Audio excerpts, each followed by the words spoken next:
ॐ श्री परमात्मने नमः। न एव तस्य कृतेनार्थः न अकृतेन इह कश्चन च अस्य सर्वभूतेषु कश्चित् अर्थ व्यपाश्रयः। न यानी कभी नहीं, एव निश्चय ही, तस्य उसका, कृतेन कार्य संपादन से, अर्थ यानी प्रयोजन, अकृतेन कार्य न करने से, इह इस संसार में, कश्चन जो कुछ भी है, न कभी नहीं, च तथा, अस्य अर्थात उसका, सर्वभूतेषु समस्त जीवों में, कश्चित यानी कोई, अर्थ प्रयोजन, व्यपाश्रयः यानी शरणागत। स्वरूप सिद्ध व्यक्ति के लिए न तो अपने नियत कर्मों को करने की आवश्यकता रह जाती है, न ऐसा कर्म न करने का कोई कारण ही रहता है। उसे किसी अन्य जीव पर निर्भर रहने की आवश्यकता भी नहीं रह जाती, क्योंकि संसार में उस पुरुष का कर्म किए जाने से भी कोई प्रयोजन नहीं है और कर्म न किए जाने से भी कोई प्रयोजन नहीं है। इसका संपूर्ण भूतों में कुछ भी स्वार्थ का संबंध नहीं, तो भी उसके द्वारा केवल लोक हितार्थ कर्म किए जाते हैं।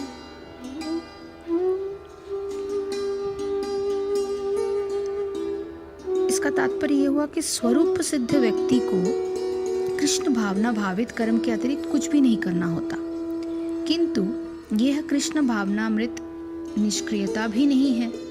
इसका मतलब ये नहीं कि आप जस्ट निठल्ले बैठे रहो और आप सोचते रहो ओ मैं भगवान के लिए बैठा हूँ, मुझे कुछ करने की ज़रूरत नहीं है, ऐसा भी नहीं। जैसे कि अगले श्लोकों में बताया जाएगा कि कृष्ण भावना भावित व्यक्ति किसी भी शरण ग्रहण नहीं करता, किसी की भी शरण ग्रहण नहीं करता, चाहे वो मनुष्य हो या देवता। कृष्ण भावनामृत में वो जो भी करता है वही उसके कर्तव्य संपादन के लिए पर्याप्त माना जाता है।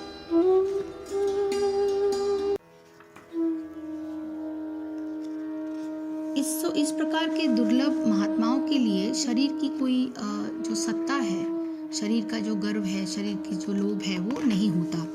तो संसार स्वप्न की भांति होता है और उसका जीवन शाश्वत जीवन होता है, इसलिए संसार के किसी भी प्राणी से उसका कोई भी स्वार्थ अथवा कर्तव्य का संबंध नहीं होता।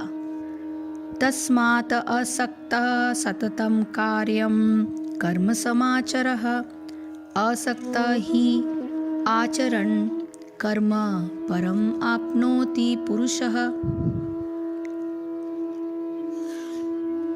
तस्मात् यानी अतः, आसक्त यानी आसक्ति रहित, सततम यानी निरंतर, कार्यम कर्तव्य के रूप में, कर्म यानी कार्य, समाचर अर्थात करो, आसक्त यानी अनासक्त, ही निश्चय ही, आचरण यानी करते हुए, कर्म यानी कार्य, परम परब्रह्म को आपनोति प्राप्त करता है, और पुरुषः यानी पुरुष या मनुष्य।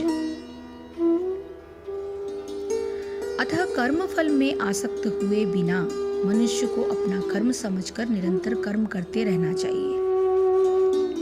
इसको अपने कर्तव्य स्वरूप करते ही रहना चाहिए, क्योंकि अनासक्त होकर कर्म करने से उसे परब्रह्म यानी परम की प्राप्ति होती है। तात्पर्य यह है कि भक्तों के लिए श्री भगवान परम है और निर्विशेषवादियों के लिए मुक्ति परम है। अतः जो व्यक्ति समुचित पथ प्रदर्शन पाकर और कर्मफल से अनासक्त होकर कृष्ण के लिए या कृष्ण भावनामृत में कार्य करता है, वो निश्चित रूप से जीवन लक्ष्य की ओर प्रगति करता है। मनुष्य अर्थात कोई भी मनुष्य जब कृष्ण भावना से अपने आप को जोड़ लेता है तो वो एक लक्ष्य की ओर निश्चित रूप से बढ़ता रहता है। अर्जुन से कहा जा रहा है कि वो कृष्ण के लिए कुरुक्षेत्र के युद्ध में लड़े, क्योंकि कृष्ण की इच्छा है कि वो ऐसा करे। उत्तम व्यक्ति होना या अहिंसक होना व्यक्तिगत आसक्ति है, किंतु फल की आसक्ति से रहित होकर कार्य करना परमात्मा के लिए कार्य करना है। यह उच्चतम कोटि का पूर्ण कर्म है, जिसकी संस्तुति भगवान श्री कृष्ण ने की है। नियत यज्ञ जैसे वैदिक अनुष्ठान उन पाप कर्मों की शुद्धि के लिए किए जाते हैं जो इंद्रिय तृप्ति के उद्देश्य से किए गए हों, किंतु कृष्ण भावनामृत में जो कर्म किया जाता है वो अच्छे या बुरे कर्म के फलों से परे है। कृष्ण भावना भावित व्यक्ति में फल के प्रति लेश मात्र आसक्ति नहीं रहती। वो तो केवल कृष्ण के लिए कार्य करता है। वो समस्त प्रकार के कर्मों में रत रहकर भी पूर्णतया अनासक्त रह सकता है। यानी अपने आप को आप कर्मों में जोड़ें जो हर वक्त आपके मन में ये रहे कि मैं जो कुछ भी कर रहा हूँ, जो कुछ भी हो रहा है मेरे आसपास, वो सिर्फ और सिर्फ कृष्ण की भावना को मन में रखते हुए हो रहा है। और जो भी कर्म मनुष्य के द्वारा होते हैं वो उनकी इच्छा के फलस्वरूप ही होते हैं। इसको मानकर हमें आगे चलना चाहिए। जो अनासक्त हुआ निरंतर कर्तव्य कर्म का अच्छी प्रकार आचरण कर, क्योंकि अनासक्त पुरुष कर्म करता हुआ परमात्मा को ही प्राप्त होता है। अनासक्त कर्म से भगवत प्राप्ति कैसे होती है? इस श्लोक में भगवान पुनः आज्ञा देते हैं कि व्यक्ति को अपना कर्तव्य कर्म भली प्रकार करते रहना चाहिए, परंतु कर्तव्य कर्म को किसी सुख प्राप्ति की आशा से नहीं, वरन भगवान की अपने ऊपर बड़ी कृपा समझते हुए करना चाहिए।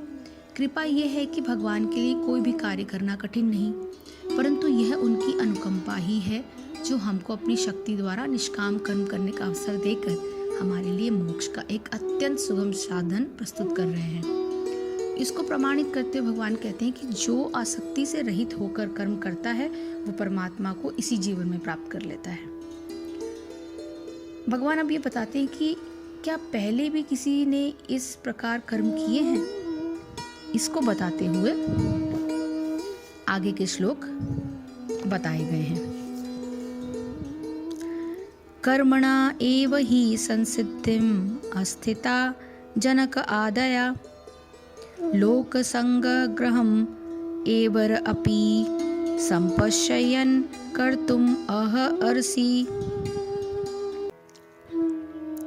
कर्मणा यानी कर्म से, एव ही यानी निश्चय ही, संसिद्धिम पूर्णता में, आस्थिता स्थित, जनक आदया जनक तथा अन्य राजा, लोक संग ग्रहम सामान्य लोग, एव अपि संपश्ययन विचार करते हुए, कर्तुम करने के लिए, अहर्षि योग्य हो।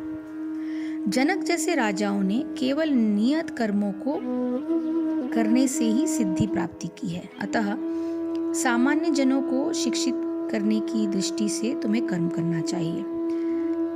इसका तात्पर्य ये हुआ कि जनक जैसे राजा जो स्वरूप प्रसिद्ध व्यक्ति थे, अतः वे वेदानुमोदित कर्म करने के लिए बाध्य न थे,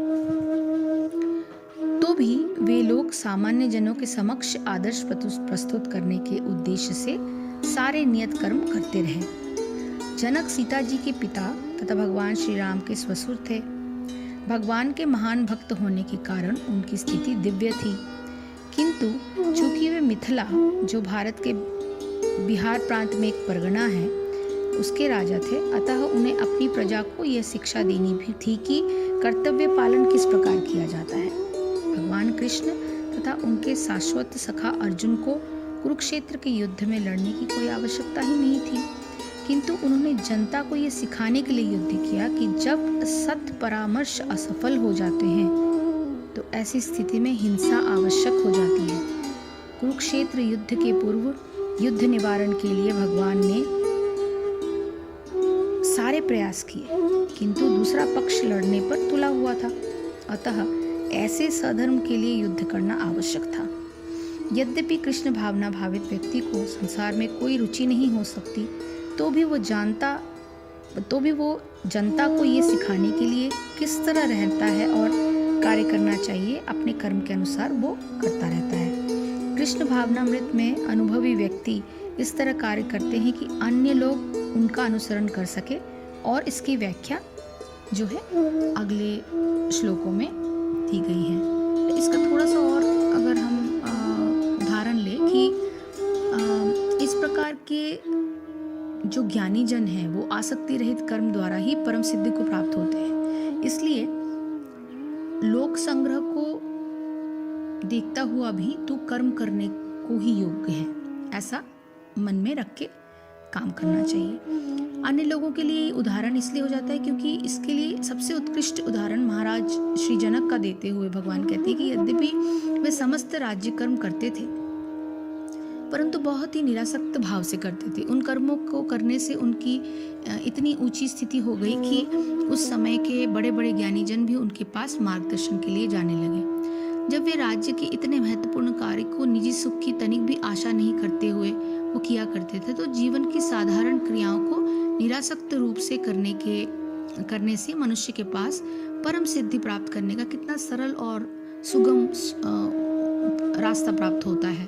तो एक दूसरा कारण बताते हुए भगवान कहते हैं कि कर्तव्य कर्म जो है उसको करना इसलिए भी उचित है कि जिससे दूसरे लोगों को भी उदाहरण मिले और स्वधर्म में लगने की और उनका भी उत्साह बढ़े। इस प्रकार एक मनुष्य के उदाहरण से दूसरा मनुष्य भी अपने जीवन के परम लक्ष्य को पाने की प्रेरणा प्राप्त कर सकता है। ऐसे मनुष्य द्वारा निस्वार्थ भाव से सत्कर्म करने की प्रेरणा किस प्रकार विस्तार को प्राप्त होती है, ये समझाते हुए भगवान श्री कृष्ण आगे के श्लोकों का वर्णन करते हैं। हरे कृष्ण कृष्ण कृष्ण हरे हरे, हरे राम राम राम हरे हरे। जय श्री कृष्ण, जय गुरुदेव।